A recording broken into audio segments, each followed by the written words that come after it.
I was speaking at a college audience, and college students are fabulous. They're brilliant. They know a lot more than any of us ever will. But it's an interesting thing, because I was talking about some of this. I was talking about, really addressing democracy challenges in America. And this one young man, very sharp young guy, put his hand up and he says, you're talking about some really big deal stuff here, amending the Constitution, maybe to get money out of politics, stuff like that. Not an easy thing, like, it was easy to give women the right to vote. Like he said it sincerely. He wasn't trying to be funny or anything. He said it's easy. And I was like, so you have no idea. Women starved themselves.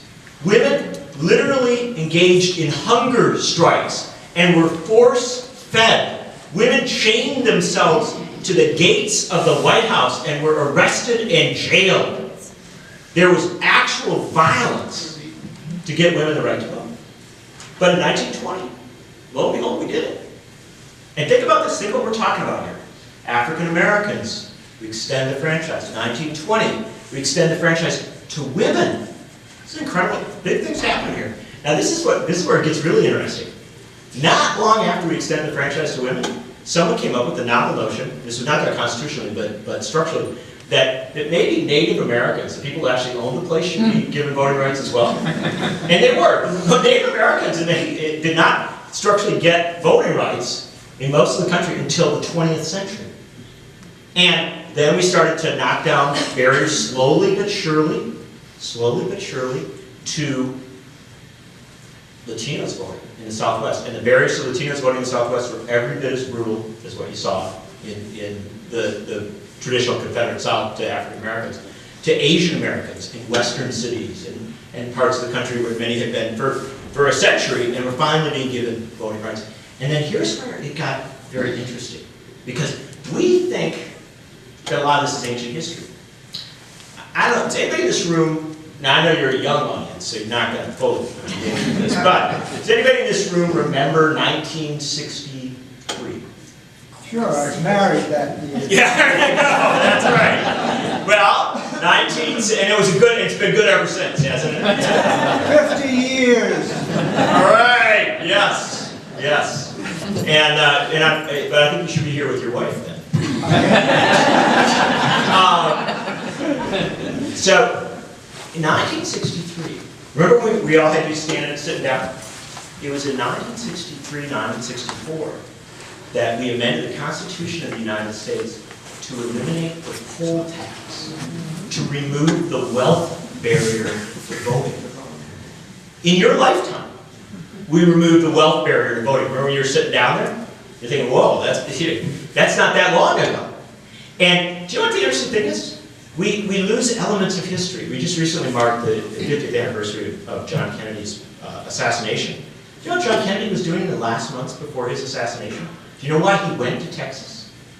He went to Texas because Texas had literally voted just weeks before on a poll tax bill. And he had called on the voters of Texas to oppose the poll tax, and it had lost. Texas had voted to keep the poll tax. And he had gone down there to mend fences from that fight. We often talk about why did Kennedy go, and he'd say mending fences in the Democratic Party. Part of that mending of the fences was that he had been in the midst of this struggle on the poll tax. In the last weeks of John Kennedy's life, he was regularly on the phone calling governors and legislators around the country, urging them at the state level to support an amendment to ban the poll tax in America. John Kennedy died, well, in the midst of a struggle for voting rights. And there are a lot of other struggles at that time. We know the civil rights movement and stuff like that. But the core struggle against the wealth barrier to voting occurred in just in that last period. It was passed just months after his assassination. Last two states came through finally. And then, at the end of the 1960s, it's very interesting. We did get the Voting Rights Act. We got the Civil Rights Act, some really incredible progress in that period. But the Reverend Jesse Jackson always says, and we often forget about, one of the biggest voting rights breakthroughs of the 1960s, which was late 1960s, Vietnam War. We decided, amazingly enough, that if we were going to send you to die in a war, maybe you should have a right to vote on whether that war should be fought. And we did an amazing thing in this country. We lowered the voting age from 21 down to 18. Hugely definitional reality. And I know all this, oh, Mr. Nichols, that's very interesting, a little bit of history there, but what does it really matter? A little bit tidbit here.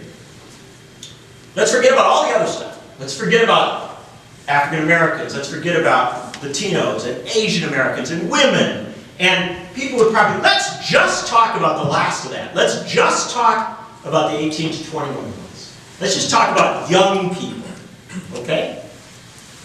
In 2012, Barack Obama was re-elected President of the United States by roughly 5 million votes.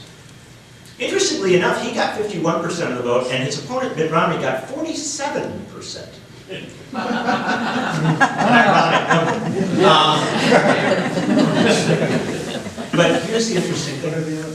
Barack Obama's advantage among young voters, if you look at the young voters, his percentage advantage, and you play it out in actual numbers, was about 5 million votes.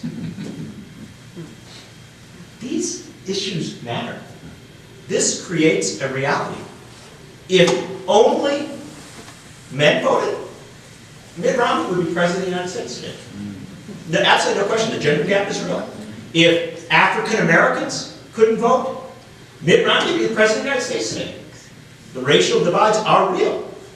So expanding voting rights, making real the promise of democracy, is a great big deal.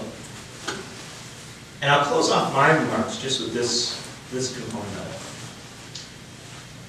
it. We completed this arc of history. We're certainly not all the way. There are people still denied the franchise in this country. People who are jailed. In other countries in the world, people who are jailed are encouraged to vote because they actually want to bring them back into society. People who are convicted felons and have served their time in some states still denied the franchise.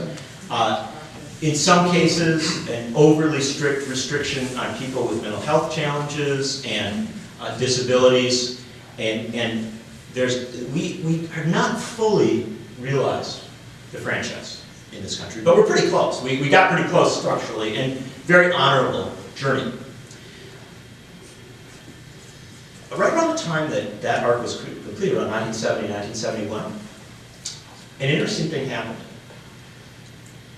Tobacco lawyer, or corporate lawyer, down in Virginia, was watching TV. And if you remember this, in the late 1960s, early 1970s, big thing happened. Cigarette ads went off television. They stopped having cigarette ads on TV. And people are like, wow, that's kind of an amazing thing. We're no longer being told to use this product which can cause cancer. Kind of, it seems like a good idea, right? But there was a lawyer down in Virginia who looked at that, and he said, you know what? If they can tell the tobacco companies that they can't advertise on TV, what next? What kind of regulation, what kind of structural shift comes next? Why, the next thing you know, they might be saying that our food should be safe, or that our drugs shouldn't kill us. They might even be saying that we ought to have access to health care. They might say we need to get education and nutrition. Why, they might even try to expand the school lunch program or have food stamps. Or, there's a lot of dangerous things that can come from letting the people decide what they want corporations to be able to do. Not telling corporations they can exist or not, but telling them that there's some regulation. And so this lawyer, Lewis Powell, he wrote a memo, secret memo, and in the memo he said, my brothers and sisters, well, let's be honest, my brothers in the corporate community, CEOs, presidents of companies, major stockholders, big bankers, there's a looming threat in this country. Why, these consumers are on the march, and they are actually changing laws. They're starting to change this country. And if you read the memo, it's an absolutely fascinating document. It's got all kinds of details. saying, you know, people have respect for this Ralph Nader guy, right? He's saying cars should be safe. And young people are starting to vote, and they're making demands. And, you know, we really got this much broader electorate. It's a dangerous game out there. We've got to get into the field to push back. But the interesting thing is, Powell did not suggest we got to push back by denying voting rights. That's a more recent variation. What Powell said is corporations need to organize themselves politically. They need to figure out how to get a lot more money and influence into politics. They need to start shaping the debate. When Powell wrote his memo, most corporations did not have lobbying offices in Washington, D.C. He said, we need to move our lobbying offices to Washington so we can be there. We need to start making systematic contributions to campaigns. We need to really be big donors to campaigns. We need to start think tanks that will generate ideas. We actually need to start our own media. We need to start book publishing companies and maybe even, crazy idea, maybe even a whole television network that's conservative and radio personalities and all that. We need to really develop this stuff out, because if we don't, this expanded democracy is going to reflect the will of the people. And the will of the people might be that you get a living wage when you go to work, that you get adequate health care, that your food is safe, that your drugs are safe, that your children are educated. So Powell's memo swept through the corporate community. If you go back, a friend of mine, Jeff Clement, actually did, we write about the book, he actually did research on this. He went back and looked through Powell's papers, and there's all these notes from top CEOs going, can you give me a copy of that memo? I mean, he was literally moving around like pornography. I mean, there's, wow, I want to read this. And the interesting thing is, nobody knew about it except the corporate community.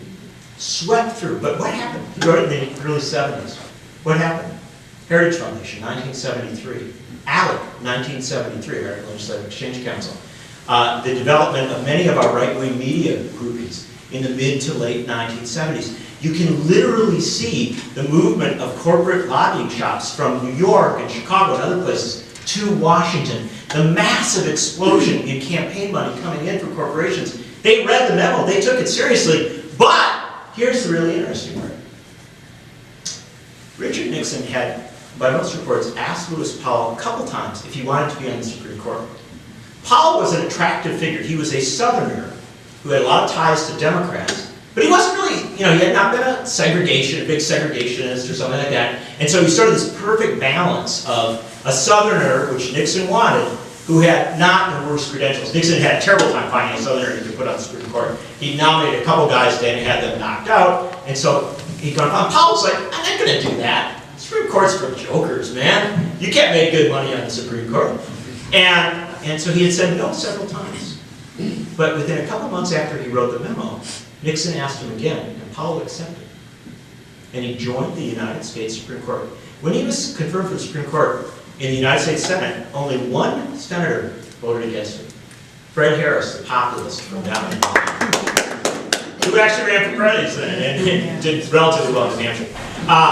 Fred Harris's quote in the New York Times was, he said, I looked at that Lewis Powell, it didn't seem like he was going to be very good for the working man. Anyway, so Powell goes to the Supreme Court, and he's actually considered a moderate on the court. He's better on choice and better on some issues than others. But the interesting thing is that on every case involving money and politics, every major case, Lewis Powell was at the center of it. The Vallejo, which is the case that basically allowed the wealthy to spend whatever they want on campaigns. The very, very critical Bellotti decision in the late 70s, early 80s period, where they allowed corporations to come in and really knock down a lot of the barriers. Again and again and again, Lewis Powell, in his position on the United States Supreme Court, wrote rulings or contributed to rulings that dramatically made it easier for money to flow in politics. But he could never get his way. He could never quite get his way. Because there was a defender of open, free elections who fought him at every turn on the Supreme Court, who said, no way, if we knock down all the barriers to money in politics, why the wealthy and corporations will be able to flood our elections with money. They will buy both political parties, and they will ultimately create a politics that reflects the interests of Wall Street and the wealthy, not working people, not the great mass of Americans. We won't have an honest debate in America anymore. We will have a discourse between this side of wealth and that side of wealth without the whole mass of Americans brought into the process. And this great defender of democracy and open and free elections, William Rehnquist, fought Powell at every turn. Decision after decision, Rehnquist said, this is absurd. We cannot knock down all the barriers to money in politics, because if we do, the wealthy will be able to buy this country. William Rehnquist. Unfortunately, William Rehnquist died. He's not there anymore. And he was replaced. Powell's gone too. But that great internal divide, not a left-right divide, not a Democrat-Republican divide, a divide between corporate power and democracy, between dollarocracy and democracy. The balance was tipped when John Roberts came to the United States Supreme Court. John Roberts is a Powell man. He's actually not the worst person in the world. You know, there are issues where he's surprised folks and been a relative moderate, but on the corporate money and politics stuff, straight down the line, when the Citizens United case came to our Supreme Court, John Roberts asked, he said, they came in. Imagine this, if you came into court. You're in a little bit of trouble. You come into court, you bring in your briefs, and you say what you're, and what if the judge said to you, you know what? You're not asking for enough. You need to go rewrite your briefs and ask for everything you want. That's what John Roberts said to the Citizens United folks. He literally said, go back and rewrite your request because you didn't ask this court for enough leeway for corporations to influence our politics. And so they went back and they rewrote the briefs, and they came down with a decision that knocked down the fundamental barriers to money in politics. And we have seen an inflow of money that is unprecedented in the history of the world. In 2012, our national elections cost $11 billion. Barack Obama spent about $1.2 billion. He and his supporters, not just his campaign, but all those folks. Mitt Romney spent about $1.3 billion. It's a wonderful notion to say that grassroots democracy beat Romney. The reality is, one pool of big money beat another pool of big money. It may in fact be true that Barack Obama was a better candidate, but to get heard in that race, he had to raise an unimaginable amount of money. And none of this is going to stop. None of this is going to stop. The next campaign is going to cost more, and the next after that is going to cost more. And Carol Shea-Porter, who doesn't take corporate money and who tries to do it right, each campaign that she runs for re-election, she's going to have more money piled up against her. And that pile is going to get higher and higher and higher. And at some point, as hard as you fight, we're going to see the very real possibility that you can't leave it.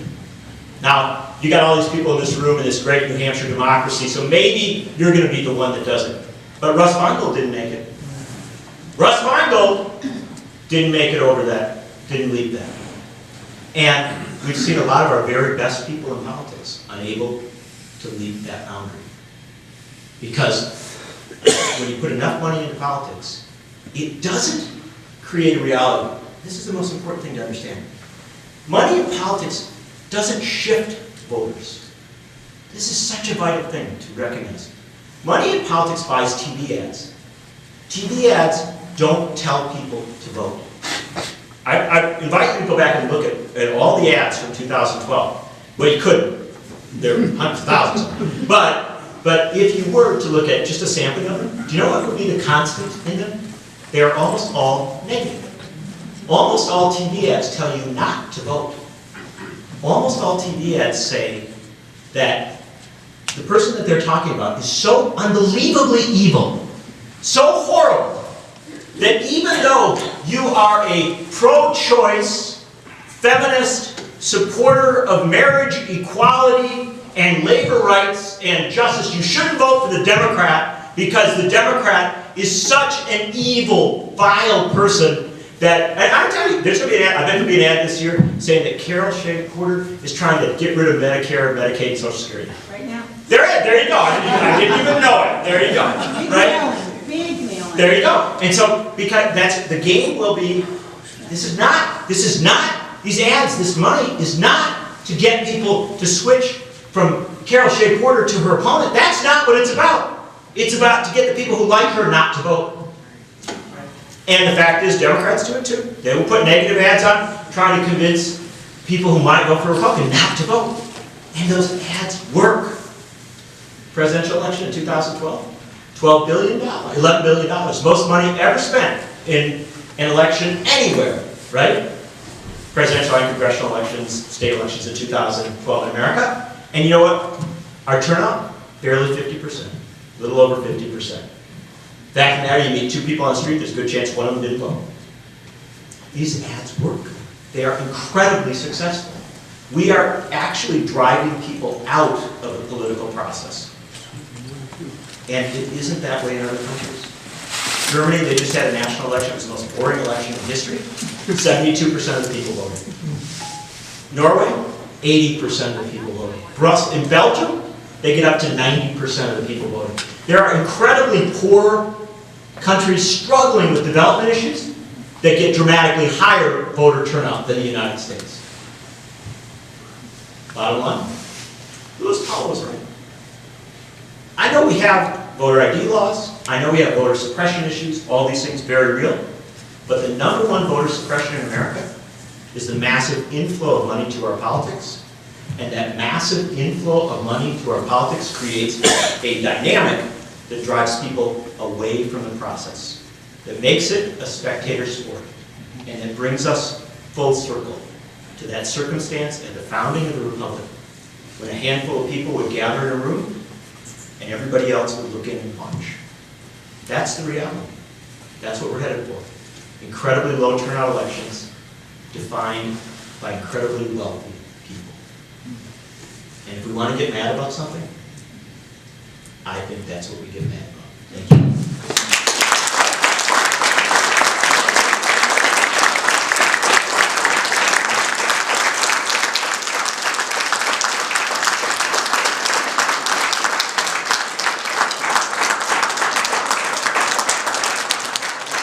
Since George McGovern. My wife and I spent 8 years from 2005 to 2012 standing on the street corner saying, "Stop the wars." Yep. Stopped our lives twice to work for Dennis Kucinich. We get Barack Obama. Sorry. What is to be done? What then is to be done? What then is to be done? There you go.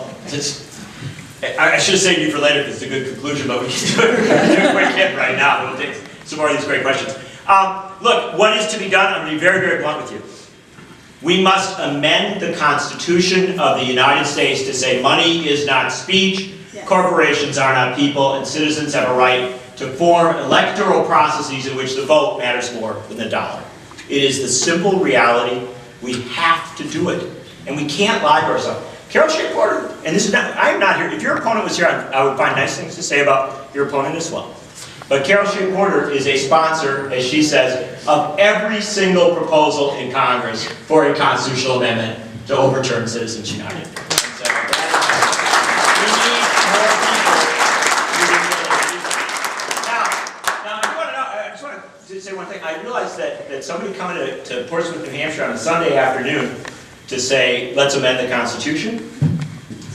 Some folks might say, I love that, Mr. Nichols. It was it's a great event. Fabulous. The library, good. The food, excellent. However, I fear that when I walk out of here, I might start to have doubts about whether we can actually amend the Constitution of the United States and, totally reshape our politics in this country. And if your doubts are not sufficient, I'm going to throw two other things on. I also think we should amend the Constitution of the United States to eliminate the Electoral College so that the person who gets the most votes actually becomes president. Yeah. And I'll also throw one other one too. While I'm certainly glad that people in Congress are trying to renew the Voting Rights Act, I happen to agree with Jesse Jackson and some other people that we shouldn't be debating voting rights in the 21st century. We should have an amendment to the Constitution that says every American has a right to vote and a right to have that vote counted.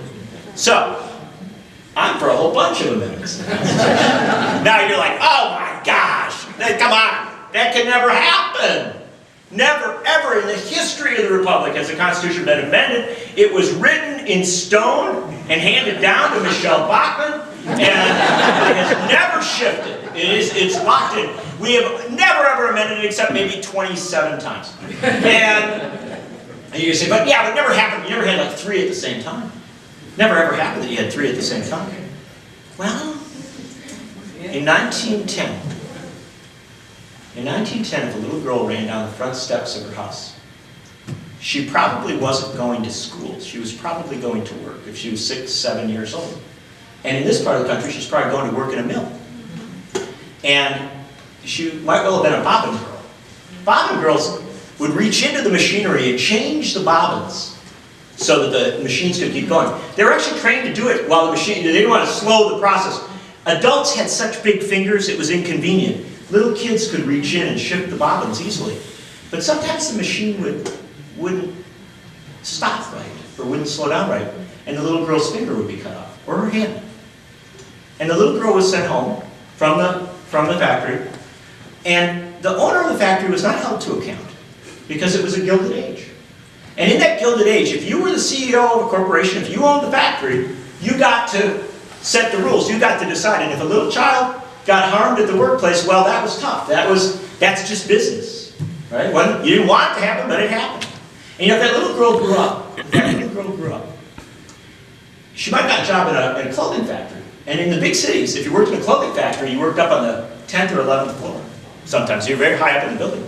And you'd have these great big rooms full of young women.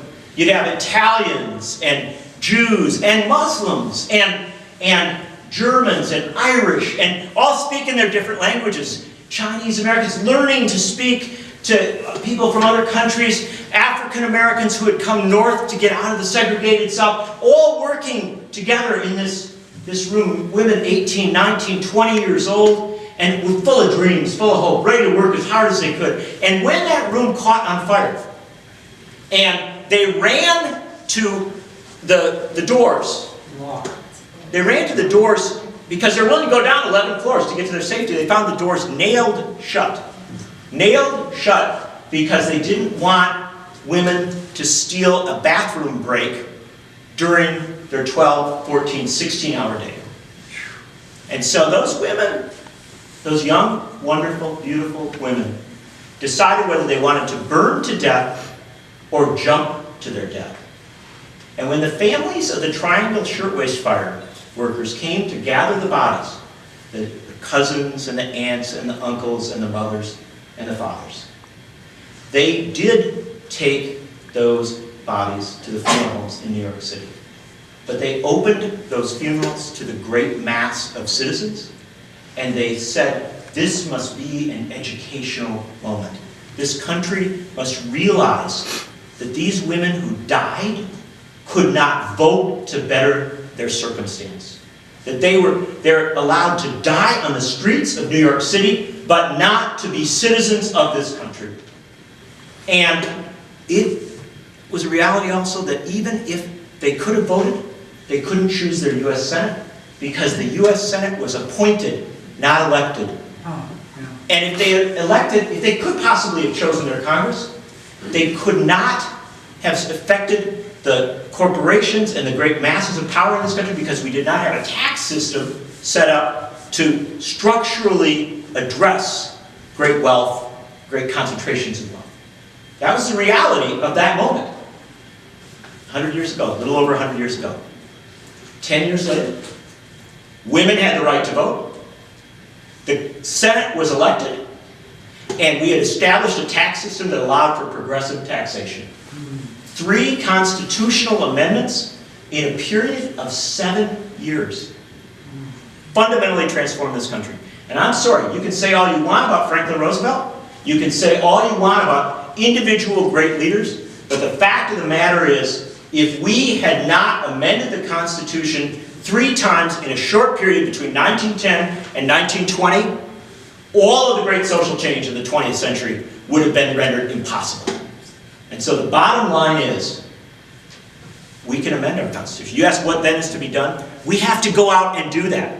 And if you think it's harder now than it was for immigrant workers who worked 12, 14, 16 hours a day and had to meet at night in secret to organize, had to use their funerals to publicize the crisis of their time, you're fooling yourself.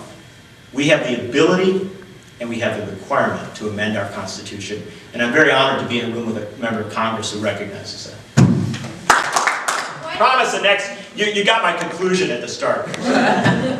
Why do you think there's so little political will? Never mind the Republicans. Why don't you stand up and say it loud so everybody can hear you? Why do you think there's so little political will in this country now? Not only on the part of Republicans who are holding guns up and screaming over their heads, but on the part of Democrats and progressives and liberals and everybody else to take on the second article about gun control. Take on the Second Amendment to deal with it. Second Amendment. There seems to be so little political will.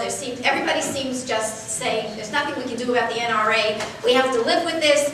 This is the, nobody wants to make any changes. Yeah. It's a very good question and a tough question to deal with, because one of the things I want to emphasize is, and I think we should be careful here, there is a big difference between Democratic and Republican Party. I mean, and I happen to be very critical of the Democratic Party on a whole host of issues. I think the Democratic Party is very, very flawed on a lot of issues, but it would be ridiculously unrealistic to simply say that they are the same. They are not. There are real fundamental structural differences and differences on where they stand. Unfortunately, both political parties now operate in a money and media election complex. The subtitle of this fine text, which makes, by the way, a great holiday gift. But they operate in a money and media election complex that is so overwhelming, so structurally real, that election campaigns become like football games.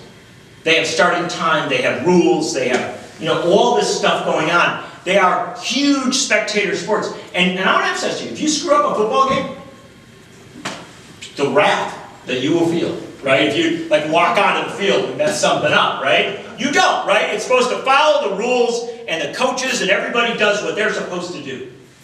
That's what we've made of our politics.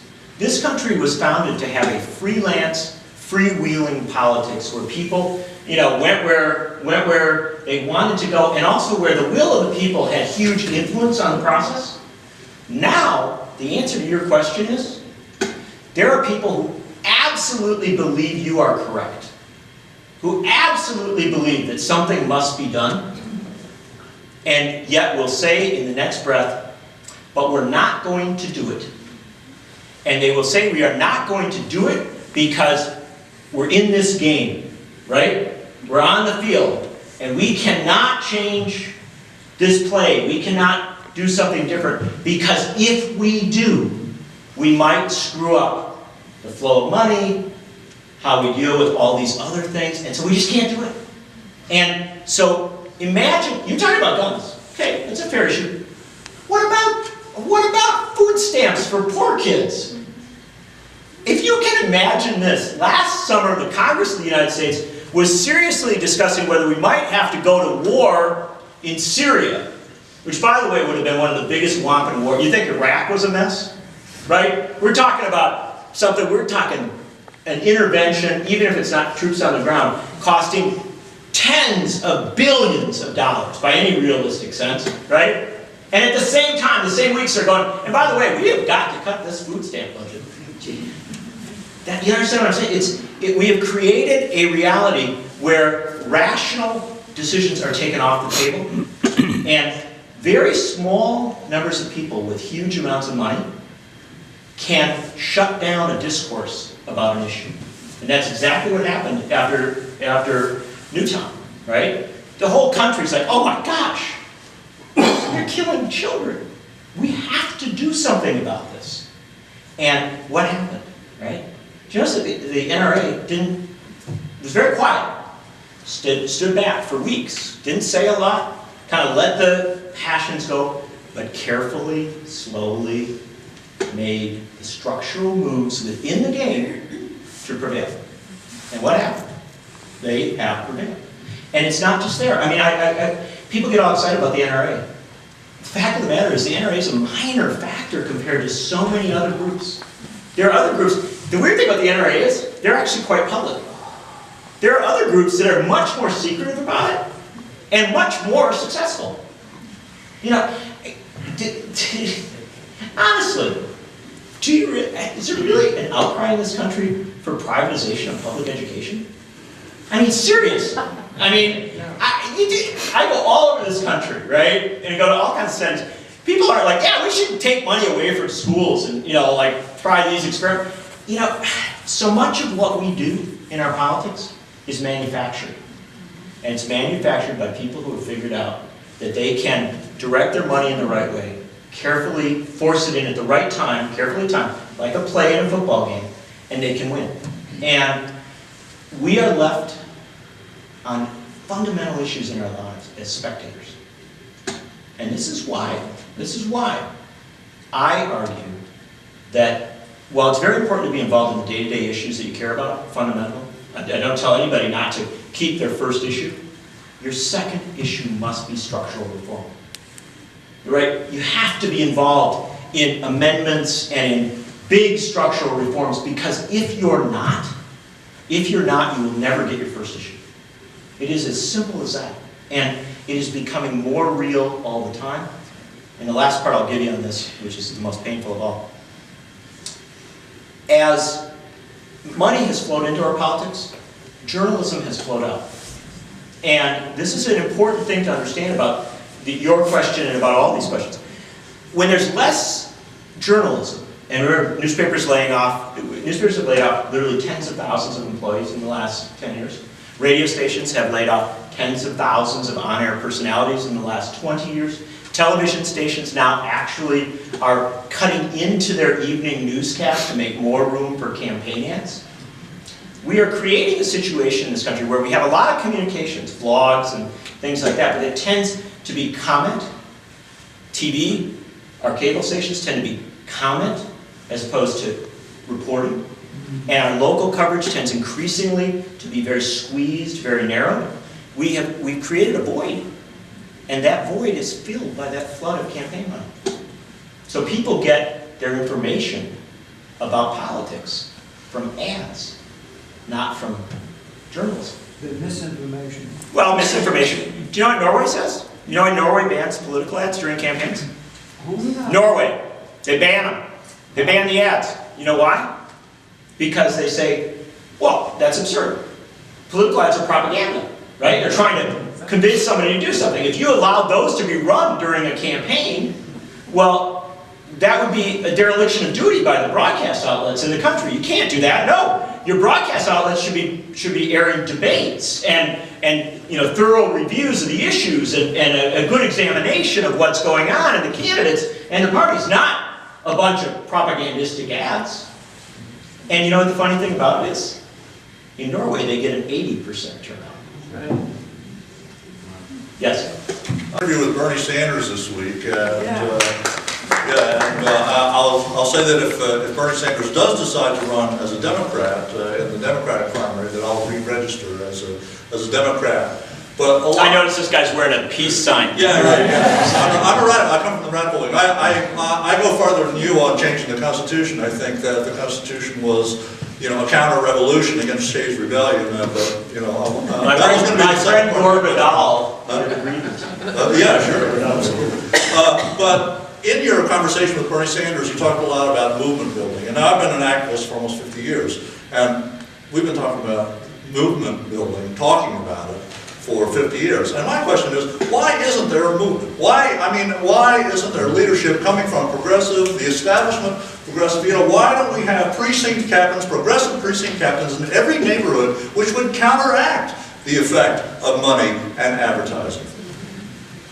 Thank you. Very good question. The answer to your question is, we have the movements.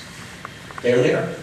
But not organized. Well, this is an interesting thing. I agree with you on so many fundamental levels. But this extends from the previous question. Now, one thing that you should understand is, again, and I'm not trying to keep singling her out, because she has many flaws. But We know her. But Carol Shea-Porter wasn't supposed to get to Congress. She was not supposed to be in the Congress. And certainly not be returned to Congress. Not returned, yes. How did she get to Congress? I can tell you how she got to Congress. Grassroots. Well, no. Dick Cheney and George Bush decided to take us into a war in Iraq that even conservative Republicans realized was absurd. And the root of your candidacy was your questioning of that. I believe. I know there's much more to it. So we have movements in this country that cause profound impacts on our politics. The anti-war movement of the 2002 to 2005, 2006 period was a fundamentally influential political movement. Now, we never talk about it that way because the war happened, right? And say, oh, it's a failure. Wrong. We didn't go to war with Iran. There's a lot of things that did not happen. And the interesting thing is, our politics fundamentally shifted in that period. 2002, Republicans won almost everything. It was an overwhelmingly positive year for Republicans. 2006, 4 years, a 4-year period, they lost almost everything. Think about that. That movement was real. It was profound. I saw the people who actually transformed their on-the-street corner activism into grassroots going, and it's amazing what happened.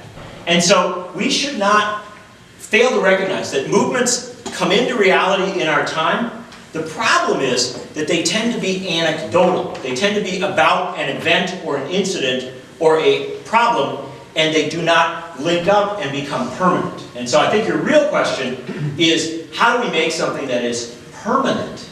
Institutions. Institutions. And the answer to your question is that at some point, we have to have a politics that is willing, and I know this is a terrible thing to say, politics is much more willing to lose. Yes. Yes. A willingness to lose become, it's a very funny thing, it's, that phrase, you have nothing to lose, right? That's the point at which you courageously move forward. Well, with reality, there is a reality, is that we need a politics of principle. Here's Arnie Arnson's going to say something. I'm freaking out here. I was a fellow at the Institute. Stand up, say it loud. I was a fellow at the Institute of Politics, and the woman's room that they gave me was Bella Abzug. And Bella Abzug had this powerful statement, and the title of her statement was actually the title of the class that I taught at Harvard, and that was, you have to lose, lose, lose to win. Yep. You have to lose, lose, lose to win. And here's the frightening thing. Harvard did not want me to title my course that, because they don't lose at Harvard. They're not losers. Not often. I swear to God. Except in football. But I'm going to use me as the example. One of the most progressive governors we've had in the last 25 years in New Hampshire was Steve Merrill. Do you know why? Because he could say, I was not Arnie. Who created the first income tax? Was Steve Merrill. What do you think the business enterprise tax is? It's an income tax on wage earners. Do you know who funded kindergarten for the first time? Not Gene Chimney, Steve Merrill. But the first money into public kindergarten. When you look at a whole host of things that he did, today they would be considered liberal if Maggie Hassan did them. But Steve Merrill was doing it, and the reason he was able to do it was he said, I'm not Arnie. And the reason that's important is that what's happened in America is that the spectrum of conversation is like this. It is not like this. And until we get the spectrum like this, we will never be in the middle.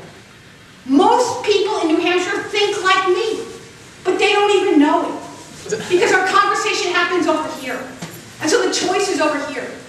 And that's why you have to learn to lose. And the biggest problem with losing, though, John, is that because of gerrymandering, The conversation doesn't happen in November. It happens in the primary. And if it's a gerrymandered district for Republicans, you'll never be able to participate. Because if it's a gerrymandered district that's guaranteed to be Republican, guess who gets to dictate what your choice is in November? And that's another piece we have to add to your conversation, is that, and of course money is what's driving the gerrymandering, so it all comes together in a confluence. But can you imagine showing up in November and having no choice? Yeah. Because the choice happened in the primary? Yeah. So all I'm telling you is that you have to learn to lose. It's okay. Carol was lucky. She had a book called The Tipping Point. That's what she handed me when I said, what's your plan? And you handed me that book. My problem is, why wasn't the 2008 economic meltdown a tipping point? When we suddenly realized banks owned everything, why didn't we fight against that? Why was it a war that we could see, but we couldn't see the war in all of us? Which is what happened. After you hear John, do me a favor. Watch the documentary Inside Job. If you watch the documentary Inside Job, it's going to break your heart. You know? But anyway, I'm sorry, John. No, you're perfect. But I'm a loser. No, you are such a loser. But I'm not. If you lose saying something, you don't lose. Right. What's happening now in America because of money is that people run and say nothing. And they lose because of the money, but not because of the ideas. Because they've self-castrated themselves. You've got to lose. It's okay. I'm not going to go into too much detail on the phrase self-castration. But I am going to, let me just tweak that out and take more questions in a second. Let me tweak that out because that's so important and it's such a vital concept. When I say lose, I don't mean lose for the sake of losing. I don't mean lose, I don't like educational candidacies. I have no interest in that. No. You run to win, but you run on principle with a willingness to lose rather than surrender your principles. That's the key to the thing. And I think Arnie brought up so many things, I just want to touch on a couple of them. Number one, I think she's absolutely right about gerrymandering. We read a lot about all this stuff. We read about it a lot in the book, and we go through a lot of these structural challenges, but also what you can do about them. It's a fun, lively book that makes a fun holiday gift. But the one thing is, I already mentioned the primaries. Here's my desperate desire. I haven't succeeded in this yet. I want Ron Reagan Jr. to enter the Republican presidential race in 2016. I think that'd be fast. Because I'm amused by the idea of Republicans having to tear down Reagan for president signs. But I also think that imagine if Ron Reagan Jr. entered the campaign simply saying, my father didn't like wars that much. You know, when the Beirut bombing occurred, he brought the troops out rather than send more troops in. My father actually did TV ads saying that gays and lesbians should be allowed to teach in the schools. My father actually signed one of the most liberal reproductive rights laws in California history. You know, I think it would be absolutely fascinating to put somebody who, because of the name, could get into the debates, and stir it up. Now, at the end of the day, would he lose? You bet. But there's a place where running actually has a huge impact and just makes people think. It starts to open things up. So sometimes you can run and lose, knowing you're going to lose and it's going to be good. But I want to suggest another place, and I'll take this all the way back into a simpler concept. In 1992, Bill Clinton was elected President of the United States. Bill Clinton developed a health care plan, he and Hillary Clinton, that was a behemoth. It was impossible to read. The only thing bigger was the Affordable Care Act. And, I mean, it's just like so much paperwork. And what we really needed was a single-payer Medicare for all health care system that gave everybody access to. Now, what Bill Clinton was told, and it's not to trash on Bill Clinton at all, it's just saying what he was told was, well, you can't get that. Well, what if Bill Clinton had proposed it and lost? And said, okay, didn't have the Congress we needed to do that, so in 1994, I'm going to go to the American people and ask them to give me a Congress that can pass it, And if you didn't get it in 94, say, I'm going to go and run for re-election and make this a referendum on single-payer health care. And you know what the funny thing is? I believe we would have ended the 1990s with a single-payer Medicare for all health care system because of a willingness to take a hit, to take a defeat early, and thus educate and build a movement. And so it's a roundabout way of saying that one of the biggest problems is at the top. It is our leaders are not willing to take those risks. And so this is why I argue for these structural changes. I think that we have to steer a little bit of our energy, not all of it. I don't want you to give up on trying to stop wars or trying to get education funding, but I want more of our energy toward making a political process that is more likely to reflect the popular will. And I will only tell you that the good news is the most undercovered movement in America today is the movement to amend the Constitution of the United States. This is a very fascinating thing. You tell me one thing that the Tea Party has done. And I actually have gone to Tea Party rallies. I know activists. I like some of the people that are involved in the Tea Party, not because I agree with them, but because they are genuinely passionate, and sometimes they are very critical of their own party. You know what I mean? So this is not, but you tell me something the Tea Party has done, one of their big issues, where they've gotten 16 American states to formally petition the Congress of the United States to amend the Constitution. Because 16 American states have formally asked, either legislatively or through referendum, that the Congress do a constitutional amendment to overturn citizens' united. Now you don't know that. Some of you do, I know, because you're really smart. But most of you don't know that because our media doesn't cover movements. It doesn't cover movements that are actually doing things. And so this wise man gets up and says, well, where is the movement? There actually are movements out there. They are having tremendous success. 500 communities across this country have voted in referendums or through their local city council legislative process in favor of amending the Constitution to get big money out of politics. The state of New Hampshire has action pending. A lot of people in this room will vote for it. Because I realize that everyone in the room is a legislator. But this is what I'm saying is the counter to waiting for Godot, right? Waiting for the leader to come and lead you out, is to really get serious about some of these structural changes and to bubble that up. And you say to me, yes, but no Republican will ever do the right thing. And I will say to you, wrong. In Maine, when they proposed their proposal to ask Congress to overturn Citizens United, 30 Republican legislators joined with the Democrats to vote for it. 25 members of the House, I believe, 5 members of the Senate.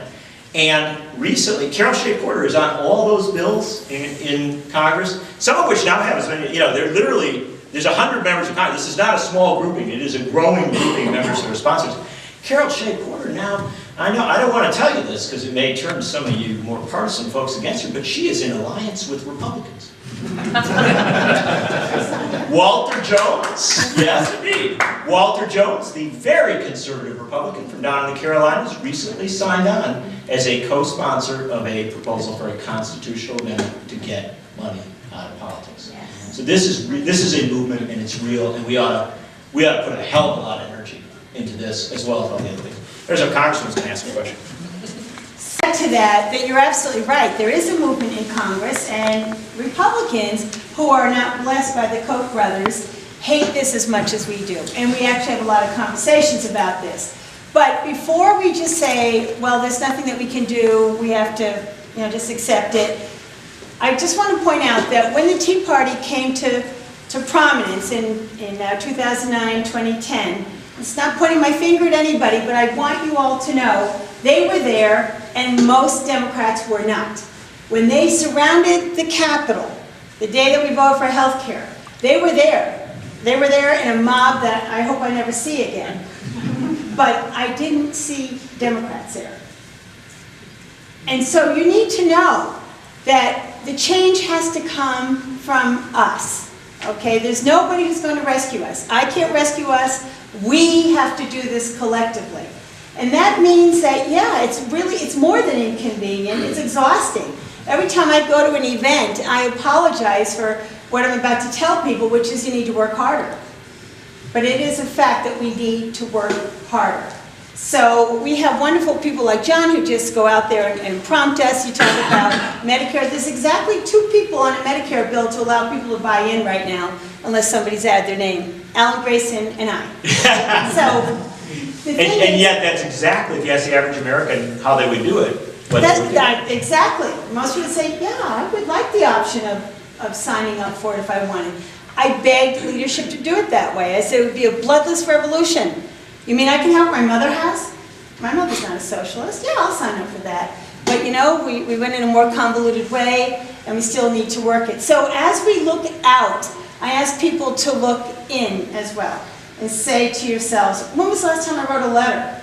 When was the last time I knocked on a door? When was the last time I took an article that I knew was true and said to my neighbors and friends and coworkers, you might want to look at this. Not in that heavy, obnoxious manner that some of us using, like I'm using right now, but in the sort of a, you might be interested in this. I've heard you talk about this before. Because ultimately, it can't come top down. I just don't think it can. I think it has to be generic. I think it has to be grassroots. And I've always said, just because you can't hear it doesn't mean the grass isn't growing, right? But we really, really need to take this in our neighborhoods and take this into our families and make this bubble up from the ground. Because people are disgusted. They are. I'm disgusted. And I got to sit there and listen to it. So you can imagine how frustrating it is. But I really do believe, and I hope that you do too, that this change is coming and that we can create this change. Your Congresswoman, Carol.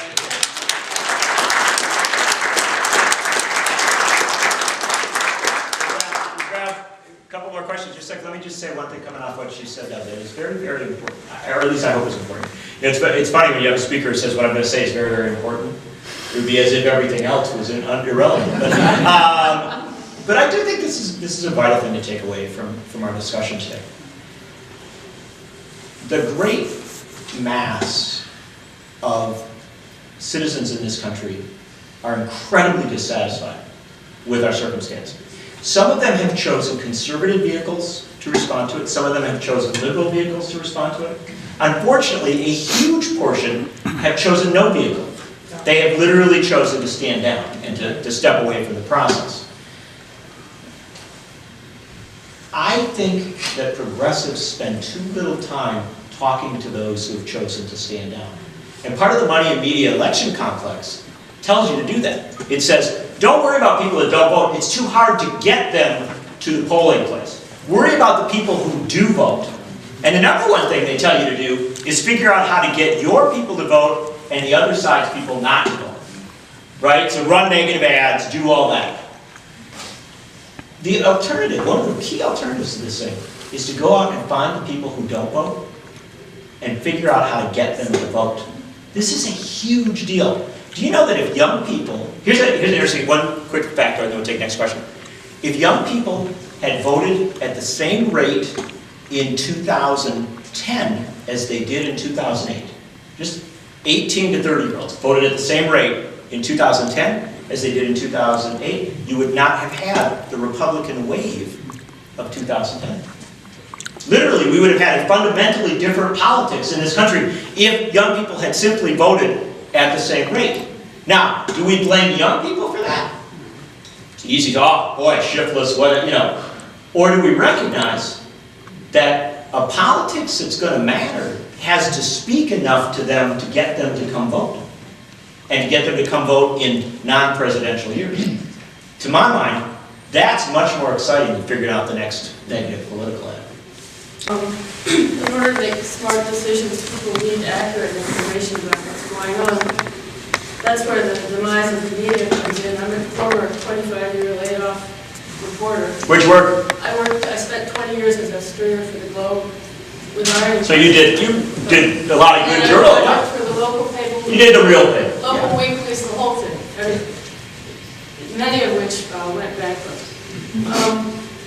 We used to have 2 local dailies here, 2 full-time city hall reporters making sure, keeping an eye on things. We used to have a whole bunch of weeklies, semi-weeklies, radio, TV. They all covered what went on in the city government. It was just local. Today, we have one daily working here. It's owned by a giant hedge fund that owns more than 400 Gaelic American newspapers. No, you're right. You know, in desperation, I got so disgusted, I started a blog. I'm trying to keep it as journalistic as possible. But I know there's a lot of disinformation flying around that. So something has to be done to that. Thank you to this woman for blogging and for keeping it trying to get. You know, there are actually three chapters in our book on the decline of journalism, and I haven't talked much about it because it's easier to talk about politics than journalism. But the fact of the matter is the crisis in our journalism is absolutely severe, and the drama of it is in Washington, where you say something's not covered well in Washington. The reality is at the local level. We have huge portions of this country that have simply gone dark journalistically. They're literally, government can get away with what it wants to get away with because there is not sufficient attention to what's going on. This is an absolute crisis, and it is a crisis of democracy, because when people don't know what is being done in their name but without their informed consent, they cannot possibly change it. And we have seen across this country, I'll give you a very good example. The best way to understand it is, was a publication called American Journalism Review.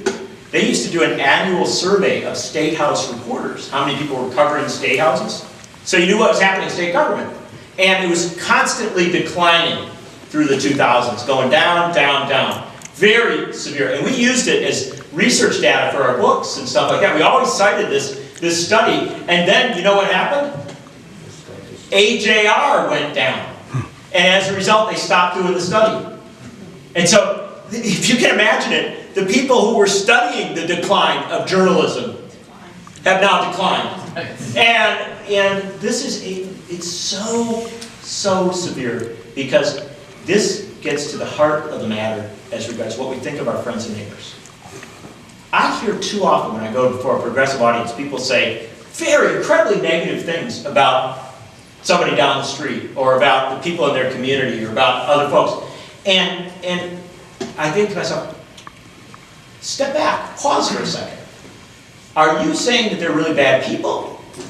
Or if you thought about it, are they the victims of a media system that has become so dysfunctional that good people can be made to act against their own best interests and the best interests of society? It is my fear, as my friend Tom Frank says in his book, What's the Matter with Kansas, that because of the decline of media, huge portions of Americans lack the information to cast the votes and to engage at the level that might make our whole politics better. So media decline is a huge issue. Yes, sir?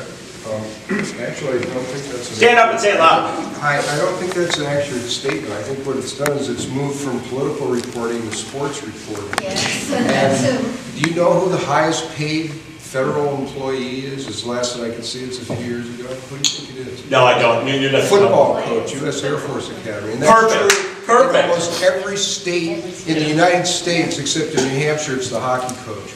And in some states, the football coach makes like $5.5 million, and the basketball coach isn't far behind depending upon the state. So there's your priority. And there's plenty of reporting, and it's probably more accurate and juried than it's quite good. political reporting. No, believe me. In fact, you know what? To give you your point, at the ultimate level, do you know some of the best dialogues recently about gay rights, about women's rights, about a host of other issues have played out? In sports reporting, right? In fact, I've read that the university, Northwestern University, they're trying to unionize the players, and it makes perfect sense because there's a multi-million-dollar industry, some of which it's a centimillion-dollar industry, like the University of Texas, and the actual workers, the ones who really are there, get nothing but a scholarship, and if they're injured, they don't even get workers' comp. So that goes back to the triangle shirtwaist factor. I enjoy our white-haired guy in the fourth row there, or third row, for this very good insight. Thank you very much. And I will recommend reading the Nation magazine sports writer Dave Zirin, who proves that you can write about sports and be deeply engaged with fundamental social, economic, and political issues as well. I'm not against sports writing. I just would like, and I think this goes to your point, to have politics covered at least as seriously as sports. Yes, we're going to take just another question or so, and then we're going to let people. You haven't mentioned the word labor at all. I will mention the word labor. I am a trade unionist. I am a member of the National Writers Union, which in the scheme of what's happened in the labor movement in this country is part of the UAW. So I'm an auto worker. And I think that one of the things that is a real crisis in America today is that we have seen, and my friend Chris Hayes from MSNBC did a book about Twilight Elites where he talked about the decline of institutions, structural institutions that gave power and voice to citizens. The assault on the labor movement in this country, the passage of right-to-work laws, which New Hampshire's had an incredible fight on, the structural attacks on public employees, and literally the court-based attacks on unions, where making it harder to collect dues, to engage politically. At the same time, you're making it easier for corporations, a bizarre situation. I'm glad if we actually take money out of politics and we say unions and corporations, they need to stand down, just talk to their members, not come in. But that's not what they're doing. Right now, the court, literally, the Supreme Court, is saying corporate money floods in, but through their Knox decision, saying, but union money, harder to collect, harder to engage. So we have so many structural biases against unions at this point, and it is a very serious problem. And it is not, I'm not talking just the economics, and I'm not talking the circumstance of workers, although obviously it's a significant concern. It's a democracy problem. It's a very interesting thing. I'm a student of constitutions. I study constitutions. And when the United States was the occupying power, and occupying power in Germany, the occupying power primarily in Japan, the United States played a huge role in writing and helping to prod the writing of post-war constitutions. It's a very interesting thing about the German Constitution. The Constitution protects labor organizing and bargaining rights. There's a very interesting thing about the Japanese Constitution. The Constitution protects labor organizing and bargaining rights.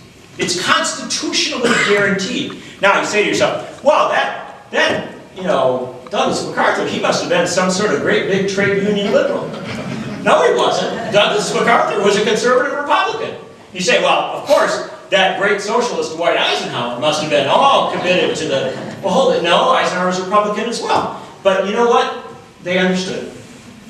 If you wanted to assure that you had a broad-based democracy in which there were many countervailing forces, all of which could speak and speak with strength, and that those forces could speak not merely about political debates, but also about economic debates, you had to allow for strong trade unions. If you wanted to deconstruct the power of totalitarianism and create a power for democracy, you had to believe that unions had a place in that.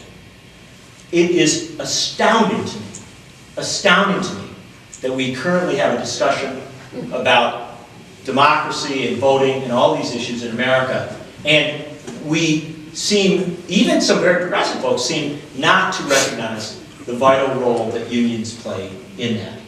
And so we are in a very, very dark moment for unions right now. There's no question they have been under brutal assault. And we saw it in my state of Wisconsin, obviously, and it made big news, but it's happening all over the country. You had a right-to-work fight here in the state of New Hampshire. And the interesting thing is we just had this fight down in Chattanooga, Tennessee. Chattanooga, Tennessee, where the company, Volkswagen, said, we work with unions all the time. They're fine. You know? He said, we're not gonna fight against this. And the workers, they petitioned, they said, yeah, we're interested in joining a union. And the opposition was the local elected official, the U.S. Senator and the state legislators. And the U.S. Senator said, so far without any confirmed proof, said, well, if they vote no, if they reject the union, they'll get more work at the plant. Well, with all due respect, when your U.S. Senator says that, you should be able to trust your senator. And yet, there's no evidence that he knew what he was saying. And when the leaders of your state legislature come in and they say, well, if they vote for the union, we're going to be a little disinclined to provide, more incentives and more support for this plant. That is using the power of government. Not to allow people to decide what they want to do. It is using the power of government to threaten free trade unionism. And the fact of the matter is, that's something that at our best, America was passionately opposed to in any country in the world. And Dwight Eisenhower, I'm writing my next book's the history of the Republican Party because I'm all hot and bothered on Eisenhower. Dwight Eisenhower ran for re-election in 1956, and this is a great closing point for our discussion today. It tells you how much our politics has changed. You go read the Republican platform of 1956. You read the Republican platform of 1956. It is positive about civil rights. It is positive about labor rights. It brags that in Eisenhower's first term, unions got stronger. It is positive about spending money on infrastructure and development. And this was the Republican Party of barely 50 years ago. What's changed in America is not one party. It's not the Republican Party is very different today. But what's really changed is the whole of our political structure has become dramatically more scared and dysfunctional. And as a result, the Republican Party has gone far, far to the right. The Democratic Party has gone a long way to the right. And the way to address that isn't going to be with even Bernie Sanders riding in on a white horse. The way to address that is to rebuild that infrastructure. And you can't get there unless you change our politics. Because remember, at that Volkswagen vote, the people who were in positions of power were using the power of government to oppose a union.